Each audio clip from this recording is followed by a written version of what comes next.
प्यारे विद्यार्थियों, हम पढ़ते हैं प्रतिरोधों का समांतर क्रम संयोजन। इससे पिछले वीडियो में हमने श्रेणी क्रम संयोजन देखा था। दो टाइप का संयोजन है, पहला श्रेणी क्रम सीरीज कॉम्बिनेशन और सेकंड ये हम समांतर क्रम संयोजन पैरेलल कॉम्बिनेशन देख रहे हैं। डायग्रामेटिक समझें कि समांतर क्रम संयोजन होता कैसा है। तो हम यहाँ पर भी मान लें कि 3 प्रतिरोध है हमारे पास में और उन तीनों प्रतिरोधों को हमने इस टाइप से जोड़ा है कि तीनों का एक सिरा एक बिंदु से जुड़ा हुआ है और दूसरा सिरा दूसरे बिंदु से।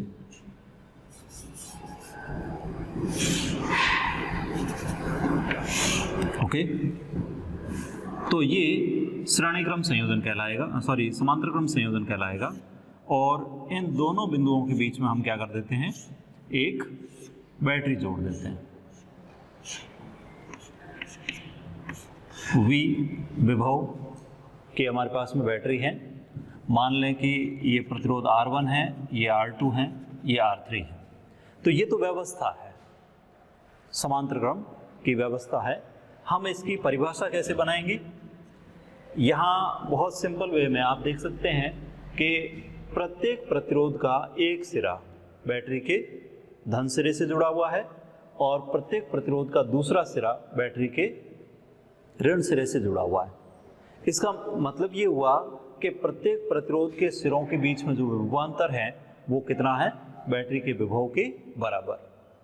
तो हम यहीं से परिभाषा बनाते हैं कि प्रतिरोधों का ऐसा संयोजन जिसमें प्रत्येक प्रतिरोध के सिरों पर विभवांतर समान हो, समांतर क्रम संयोजन कहलाता है। ओके, अब इस समांतर क्रम संयोजन के अंदर होता क्या क्या है वो हम पॉइंट टू पॉइंट नोट करें। तो सबसे पहली चीज तो यही कि प्रत्येक प्रतिरोध पर विभव या विभवांतर समान होता है। ओके, सेकंड, विभव समान है लेकिन ओम के नियम से हमारा विभव का जो फॉर्मूला है वो है V बराबर IR।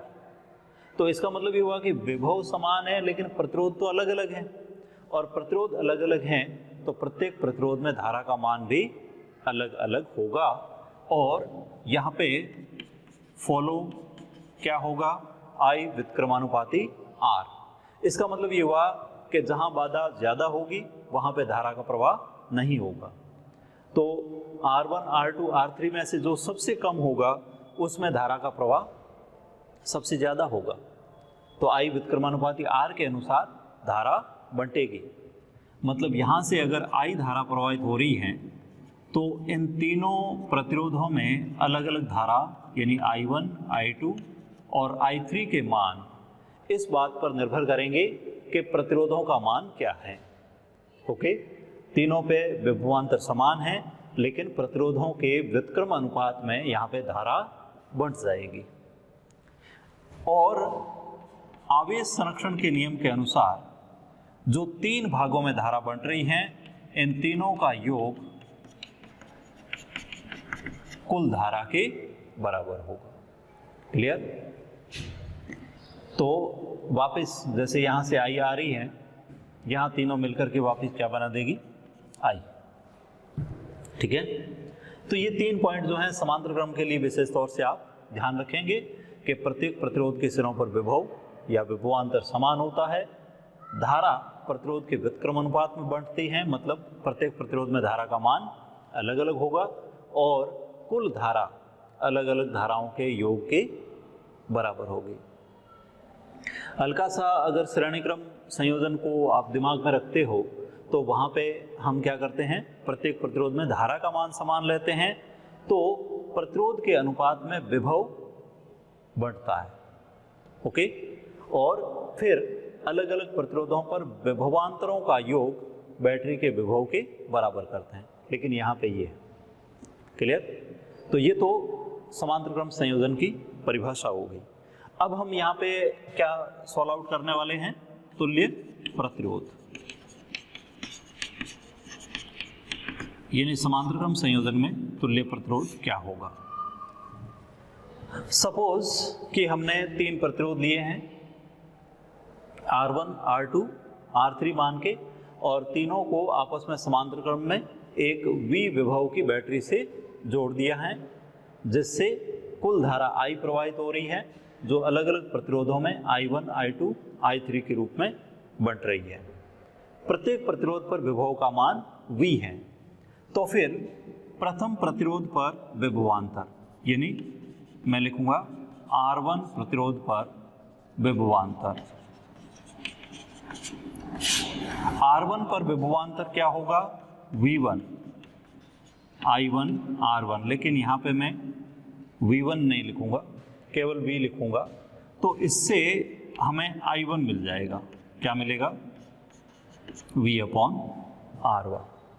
सेम ऐसे ही R2 पर विभवांतर V equal to I2 R2, और इससे हमें क्या मिल जाएगा? I2 V upon R2। Same ऐसे ही R3 प्रतिरोध पर विभवांतर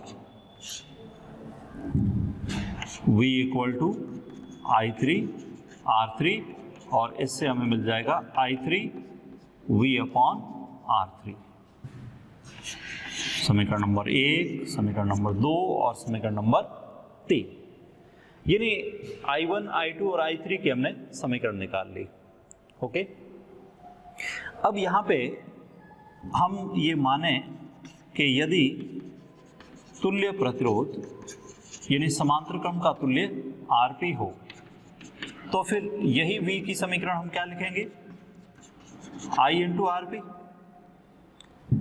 इसलिए यहां से I बराबर क्या मिलेगा हमें? V upon RP। मतलब हमारे पास में एक ही प्रतिरोध है जिसका मान RP है, तो फिर उस पर विभव होगा I इंटू RP, और उससे धारा I हो जाएगा V अपॉन RP। क्लियर? अब हमारे पास में ये समीकरण है, इसी को फॉलो करना है, यानी I equal to I1 plus I2 plus I3। तो तुल्य प्रतिरोध हम निकाल पाएंगे।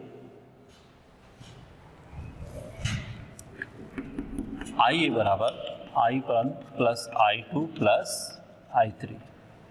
I की जगह हम लिख लेंगे V अपॉन RP, समीकरण नंबर 4 से। समीकरण नंबर 1 से I1 लिखेंगे V अपॉन R1। समीकरण नंबर 2 से I2 लिखेंगे V अपॉन R2। समीकरण नंबर 3 से I3 लिखेंगे V अपॉन R3। आप देख सकते हैं इधर से V कॉमन आ रहा है, और V को कॉमन ले लेंगे तो फिर V by RP equal to V 1 by R1 plus 1 by R2 plus 1 by R3। Okay, अब V से V कैंसिल हो रहा है। V से V कैंसिल होने के बाद में क्या बचेगा? 1 upon RP, 1 upon R1 plus 1 upon R2 plus 1 upon R3। ये प्रतिरोधों के समांतर क्रम का तुल्य प्रतिरोध है, और इससे आप ये कह सकते हो कि समांतर क्रम संयोजन में तुल्य प्रतिरोध का व्युत्क्रम यानी 1 अपॉन RP व्युत्क्रम हुआ, अलग अलग प्रतिरोधों के व्युत्क्रमों के योग के बराबर होता है। समांतर क्रम संयोजन में तुल्य प्रतिरोध का व्युत्क्रम अलग अलग प्रतिरोधों के व्युत्क्रमों के योग के बराबर होता है। तो इसका मतलब ये हुआ कि यहाँ पे आपको प्रतिरोध जो है वो कुल मिलाकर के न्यूनतम प्राप्त होगा, कम से कम प्राप्त होगा। ठीक है, अगर हम यहाँ पे केवल 2 ही प्रतिरोध का देखें तो 2 प्रतिरोधों के लिए एक इंपॉर्टेंट फॉर्मूला भी रहेगा, 1 upon RP equal to 1 upon R1 plus 1 upon R2। इसको एलसीएम लेकर के सॉल्व करें, R1 R2 एलसीएम ले लिया तो ऊपर आ जाएगा R1 plus R2, that means RP equal to R1 R2 by R1 plus R2, और इसको हम एक तरह से कह सकते हैं गुणा बटा योग। तो अगर 2 ही प्रतिरोध समांतर क्रम संयोजन में जुड़े हुए हैं तो उस केस में हम उनका जो तुल्य प्रतिरोध है वो डायरेक्ट निकाल सकते हैं गुणा बटा योग से। अगर 2 से ज़्यादा हैं तो फिर यही तरीका काम में लेना है, लेकिन 2 के लिए बहुत इजी हो जाता है कि जो भी दिए हुए हैं उनका गुणा करके योग का भाग दे दें। क्लियर? अगर हमारे पास में यहाँ पर n प्रतिरोध हो और वो श्रेणी क्रम में जुड़े हों, सॉरी समांतर क्रम में जुड़े हों, तो n प्रतिरोधों का समांतर क्रम होगा 1/Rp 1/R1 plus 1/R2 plus 1/R3 and that's on. कहाँ तक जाएंगे हम? 1/Rn। क्लियर? और अगर यहाँ R1 बराबर R2 बराबर R3 बराबर Rn बराबर R, इसका मतलब क्या हुआ कि सारे प्रतिरोध जो हैं वो हमारे पास समान मान के हैं। तो समान मान के प्रतिरोधों का समांतर क्रम संयोजन का तुल्य क्या होगा? 1/Rp 1/R plus 1/R plus 1/R plus 1/R। कितनी बार लिखेंगे? n बार। And n is very greater than 1, then ये बना n/R, या फिर Rp को हम लिख देंगे R/n। क्लियर? तो अगर मान लो समान प्रतिरोध समांतर क्रम में जुड़े हैं तो उस केस में उनका n प्रतिरोधों का तुल्य जो होगा वो R/n होगा। जैसे अगर हमारे पास में 2 ही प्रतिरोध हैं तो 2 प्रतिरोध समान प्रतिरोध हैं तो उनका तुल्य R/2 हो जाएगा। 3 है तो R/3 हो जाएगा, 4 है तो R/4 हो जाएगा। जैसे एक बहुत सिंपल क्वेश्चन जो है वो अपनी बुक के अंदर दे रखा है और क्वेश्चन कुछ इस टाइप का है, हालांकि समांतर क्रम संयोजन का है लेकिन पहले उसको जो है अलग टाइप से समझना भी पड़ता है। क्वेश्चन यूँ है कि जैसे ये हमारे पास L लंबाई का तार है जिसका प्रतिरोध 8R है। ओके, इसको हमने एक वृत्त के रूप में मोड़ दिया। वृत्त के रूप में मोड़ दिया तो भी टोटल प्रतिरोध तो 8R ही रहेगा, लेकिन हमने क्या किया? व्यास के विपरीत बिंदुओं, 2 विपरीत बिंदुओं के बीच में बैटरी कनेक्ट कर दी। मतलब इन 2 बिंदुओं के बीच में हमें प्रतिरोध निकालना है। तो इट मीन्स ये लंबाई आधी हुई, ये भी आधी हुई, और लंबाई आधी होगी तो प्रतिरोध भी आधा हो जाएगा। इट मीन्स टोटल 8R है तो ये ऊपर वाला प्रतिरोध 4R हुआ और ये वाला भी कितना हुआ? 4R। तो इसका मतलब ये हुआ कि 4R के 2 प्रतिरोध जो हैं वो हमारे पास में यहाँ पे समांतर क्रम में जुड़े हुए हैं। तो हम डायरेक्ट इसी फॉर्मूले से इनका रिजल्टेंट निकाल सकते हैं। Rp = 4R/2। कितना प्रतिरोध है? 2, तो 4R/2। ओके, ऐसे नहीं सोचना कि 8R/2 होगा, क्योंकि 8R तो इनका टोटल हुआ। एक्चुअल में ये 2 प्रतिरोध जो हैं वो समांतर क्रम में जुड़े हुए हैं। आप चाहें तो इससे भी निकाल सकते हैं, गुणा बटा योग से। अगर आप गुणा बटा योग को फॉलो करते हो तो एक तरह से ये हुआ 4R × 4R बाई योग कितना? 8R। कैंसिल करोगे 4 चौक 16 बटा 8, मतलब कितना आ गया? 2। सेम ही आएगा कैसे भी करें। तो ये समांतर क्रम संयोजन है, ठीक है ना। बहुत इजी और आसान वे में है कि हम जो हैं इस संयोजन के अंदर वोल्टेज सेम देखेंगे, धारा को प्रतिरोध के अनुसार अलग अलग देखेंगे। जो प्रतिरोध ज़्यादा मान का होगा उसमें धारा का मान कम रहेगा। थोड़ा सा दिमाग के अंदर रखेंगे तो समांतर क्रम संयोजन जो है बहुत ही इजी हो जाएगा। इसका एक बहुत नॉर्मल सा हम न्यूमेरिकल देख सकते हैं। अगर हम ये माने कि R की वैल्यू हमारे पास में 2 ओम है, ये 3 ओम है और ये 6 ओम है, तो जो वोल्टेज हैं सप्लाई वोल्टेज वो मान लो कि हमारे पास में 100 वोल्ट है। आपको यहाँ पे कहा जाता है कि तुल्य प्रतिरोध क्या होगा और अलग अलग प्रतिरोधों में प्रवाहित धारा का मान क्या होगा। तो बहुत सिंपल वे में हम इसका पहले तो तुल्य प्रतिरोध निकालें। 1/Rp = 1/R1 plus 1/R2 plus 1/R3। देखिए कहीं पर भी आप न्यूमेरिकल सॉल्यूशन कर रहे हो, तो फॉर्मूला हमेशा ज़रूरी है, कभी ऐसे दिमाग में नहीं रखना चाहिए कि भाई हमें तो आता है। फॉर्मूला रखिए, वैल्यू इनपुट कीजिए, उसके बाद में उसको सॉल्व कीजिए। 1/2 + 1/3 + 1/6, एलसीएम क्या आएगा?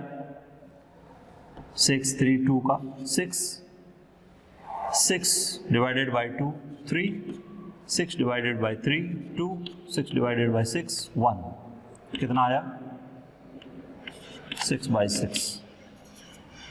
आरपी कितना हो जाएगा? 1 ओम। इसका मतलब इनका जो टोटल रेजिस्टेंस है वो कितना हो गया? 1 ओम हो गया। अब हमें जो है I1, I2, I3 के मान ज्ञात करने हैं।